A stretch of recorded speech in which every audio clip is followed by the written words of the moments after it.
Pense em tudo o que você aprendeu sobre a criação do mundo. Adão e Eva, o jardim do Éden, a serpente, a árvore do conhecimento e o dilúvio. Essa narrativa, registrada no livro de Gênesis que você conhece, é o alicerce da fé ocidental. Mas e se eu lhe dissesse que essa história é uma versão editada, cuidadosamente selecionada para omitir detalhes que a Igreja considerou demasiado chocantes, complexos ou perigosos?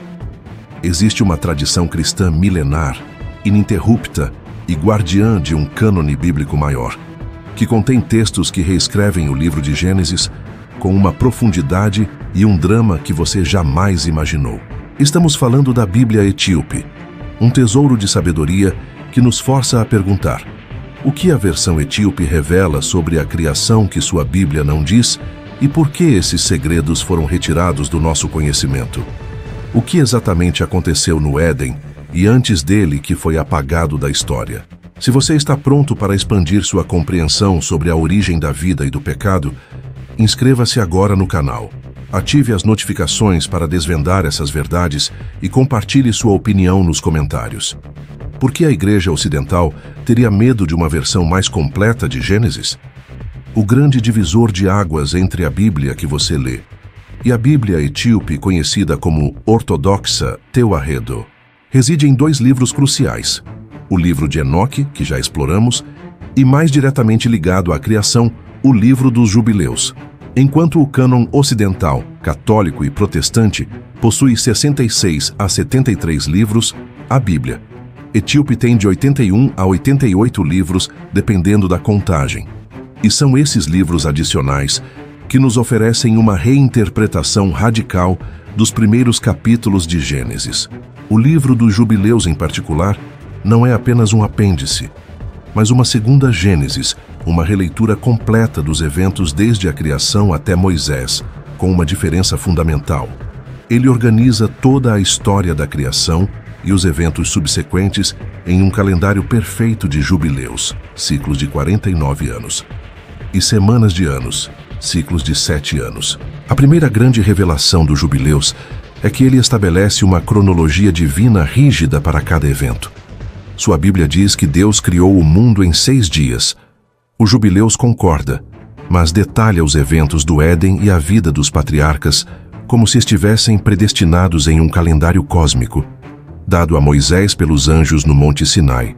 A criação, portanto, não é um evento espontâneo, mas um ato de engenharia divina planejado meticulosamente. Mas onde a diferença se torna mais palpável é na história do paraíso e da queda. A versão etíope não se contenta em dizer que Adão e Eva pecaram. Ela mergulha na complexa dinâmica entre o pecado humano e a corrupção angélica. O livro dos Jubileus, assim como Enoque, detalha a presença ativa e a influência dos anjos na criação. Ele estabelece que anjos foram criados no primeiro dia, juntamente com os céus. Mas a parte mais assustadora é a que ele revela sobre a origem do tentador. Sua Bíblia fala em serpente. A versão etíope revela a existência dos vigilantes, os anjos caídos, e de seu líder, Mastema, que na tradição etíope é o equivalente a Satanás.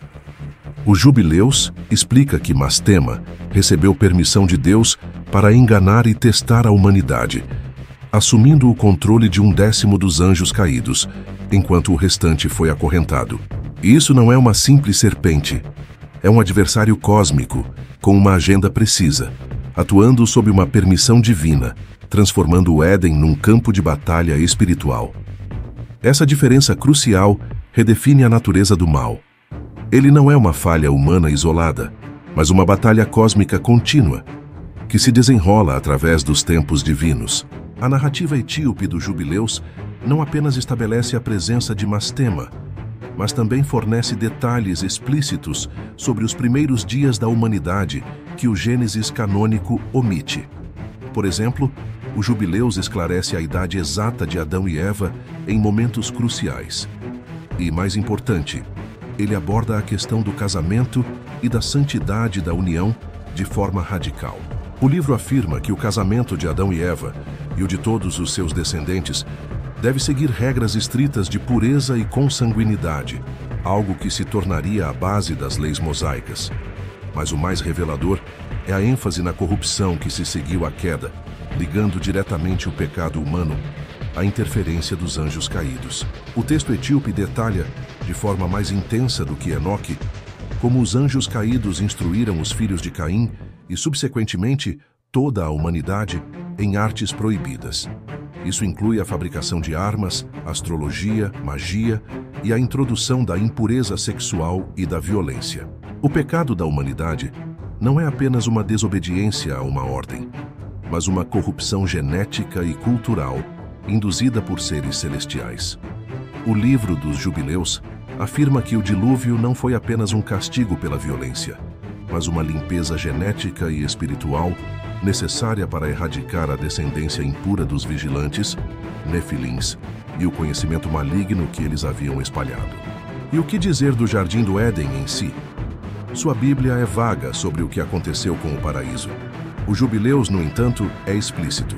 Após serem expulsos, Adão e Eva receberam ensinamentos sobre a agricultura, mas foram obrigados a vestir-se com folhas de figueira e a viver em uma terra amaldiçoada, após um exílio de 7 anos. O texto detalha as festas e os dias de descanso que os patriarcas deveriam seguir, insistindo que todas as leis mosaicas, como o Shabat, já haviam sido observadas por Adão e Noé desde a criação. Essa ênfase na observância rigorosa e legalista da lei é um dos motivos pelos quais a Igreja Ocidental, que se movia em direção à justificação pela fé, rejeitou o texto. Os Jubileus parecia insistir que o plano de salvação estava atrelado a um calendário de festas e leis que era demasiado judaico ou legalista para a fé cristã emergente. A versão etíope, portanto, transforma a história da criação numa história de profecia e lei. Cada evento, do surgimento da luz à saída do Éden, é visto através de uma lente de destino predestinado e de leis a serem seguidas. O mundo foi criado em semanas, meses e anos perfeitos, e a falha da humanidade foi quebrar esse calendário divino. O Jubileus revela, por exemplo, que Noé recebeu um pergaminho contendo todas as leis e festas divinas dos anjos, garantindo que a lei não começou com Moisés, mas com a própria criação. Isso eleva a autoridade da lei a um nível cósmico, algo que os pais da Igreja, que já lutavam contra o legalismo judaico-cristão, consideravam uma ameaça à liberdade trazida por Cristo. O silêncio sobre os Jubileus na Bíblia Ocidental pode ser lido como uma tentativa de afastar a nova fé do excessivo legalismo e da detalhada cosmologia angélica. Onde as revelações etíopes criam o maior confronto com a doutrina ocidental é na persistência de Mastema, o adversário. Enquanto o Gênesis canônico retrata Deus como o ator principal nas provações dos patriarcas, o livro dos Jubileus insere Mastema em momentos cruciais, transferindo a responsabilidade da provação para a esfera demoníaca. Por exemplo, em Gênesis, Deus é quem tenta Abraão a sacrificar Isaque. No livro dos Jubileus 17:16, é Mastema quem sugere a Deus a provação de Abraão, buscando uma brecha para acusá-lo. Essa sutil, mas profunda, diferença altera fundamentalmente a percepção da natureza de Deus, protegendo-o de ser visto como o originador do mal ou da tentação, e colocando o adversário no papel de acusador e executor dos testes. Essa distinção é crucial para a teologia. A Bíblia etíope, ao incluir esses textos, oferece uma defesa mais robusta da bondade absoluta de Deus, canalizando o mal e a tentação através do agente demoníaco, Mastema, que tem permissão limitada para testar a humanidade. O livro dos Jubileus também é explícito ao afirmar que o castigo de Deus é sempre justo e medido, mas que a tentação e a corrupção vêm de fora. O texto revela que mesmo após o dilúvio, Mastema implorou a Deus para que lhe fosse permitido manter uma parte dos anjos caídos sob seu comando, garantindo que o mal continuaria a existir para testar e tentar os filhos de Noé. Deus concedeu o pedido, resultando na criação de uma hierarquia de demônios que agem sob as ordens de Mastema, dando-lhes poder sobre os povos pagãos e sobre a tentação.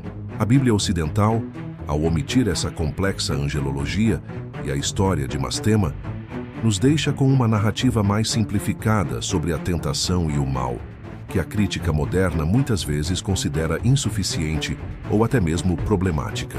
A versão etíope, com sua clareza sobre a permissão divina para o teste demoníaco, oferece uma visão mais detalhada da batalha espiritual que se estende por toda a história da humanidade. É uma cosmovisão onde cada pecado não é apenas uma falha moral, mas uma vitória no grande esquema cósmico de Mastema. Outra diferença surpreendente ligada à criação é a narrativa expandida sobre o destino final de Adão e Eva. Sua Bíblia apenas diz que eles foram expulsos do Éden.